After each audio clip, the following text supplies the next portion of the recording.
In England, the government has a fleet of 30 million vehicles on the road, each requiring 2 license plates, one for the front and one for the back.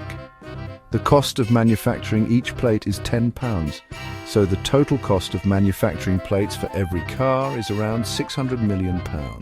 But this doesn't account for the ongoing costs of camera infrastructure, plate maintenance, or the associated administrative costs. For 30 million vehicles requiring 2 plates each, the total plate cost is £600 million. If only 1 plate were required, this number would be cut in half to £300 million in plate production alone, offering an immediate saving of £300 million in manufacturing costs.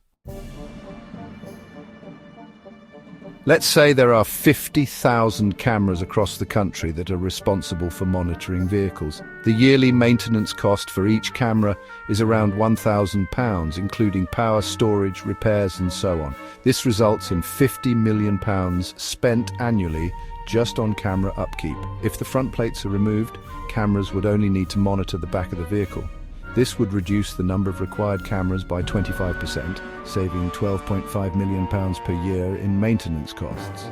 Additionally, with fewer cameras needed, there would be a £250 savings per camera in yearly maintenance.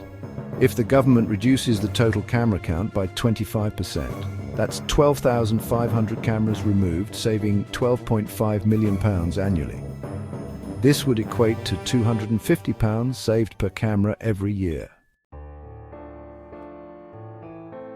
The bureaucracy surrounding plate management, renewals and tracking would be simplified, saving additional millions.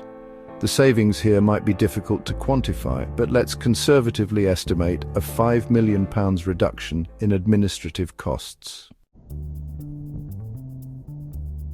Let's assume there are approximately 30 million registered vehicles in the UK, and the average tax-paying household includes about 2.4 people. We can calculate how much the average taxpayer would save annually by distributing these savings across the population. Total savings from plate production, £300 million. Total savings from camera infrastructure, £12.5 million. Total savings from administrative costs, £5 million. So the total annual savings would be approximately £317.5 million. Now, dividing this amount by the total population of the UK, which is around 67 million people, results in a £4.74 per person per year in savings. For a family of 4, that's £18.96 saved annually, or roughly the equivalent of a week's worth of groceries. But let's get even more specific. If we focus on taxpayers, households that directly contribute to tax revenue, let's assume around 25 million taxpayers in the UK. This means that the savings per taxpayer would be around £12.70 per year. For the average taxpayer, that could be a small but impactful amount. It might not seem like much individually, but when you multiply these savings across millions of people, it becomes a substantial collective benefit. People could use this money to offset the cost of things like public transport, healthcare, or just have a little extra in their pockets. The story would develop to show the cultural and political shift that would happen if England followed through with this decision. The government would explain to the public that by removing the need for front plates, they're simplifying systems, reducing unnecessary spending, and investing savings into services that improve the quality of life. The savings from removing the front plates and cutting down on unnecessary camera infrastructure could be reallocated to fund things like healthcare, education, and public transport, all areas that benefit taxpayers directly. For example, with £317.5 million saved, the government could fund 10,000 additional nurses in the NHS or improve mental health services across the country.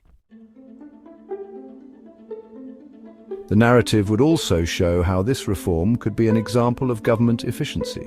Instead of using taxpayer money to fund inefficient systems, the government is making thoughtful changes that benefit everyone. This could be portrayed as a win-win, with taxpayers saving money while also seeing improvements in public services. With fewer cameras needed, the reduction in the production of electronic equipment could also be seen as a small but positive environmental step.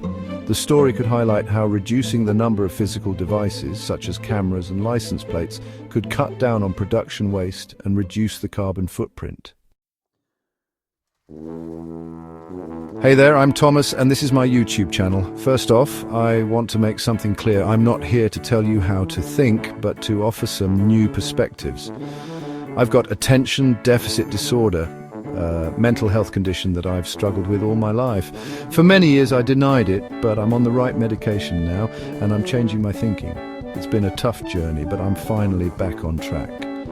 So as I share this idea with you today, I want to make sure I'm transparent about where I'm coming from. I've got a lot of thoughts, some of them scattered, but they're mine, and they're coming from a place of honesty. Now let's get into it. Imagine if England removed the need for front plates on vehicles and saved millions, £300 million on just plate production alone. Not only could the government cut down on camera infrastructure by 25%, saving another £12.5 million a year, but it could reduce unnecessary administrative costs by millions more. In total, that's hundreds of millions saved annually. And the best part?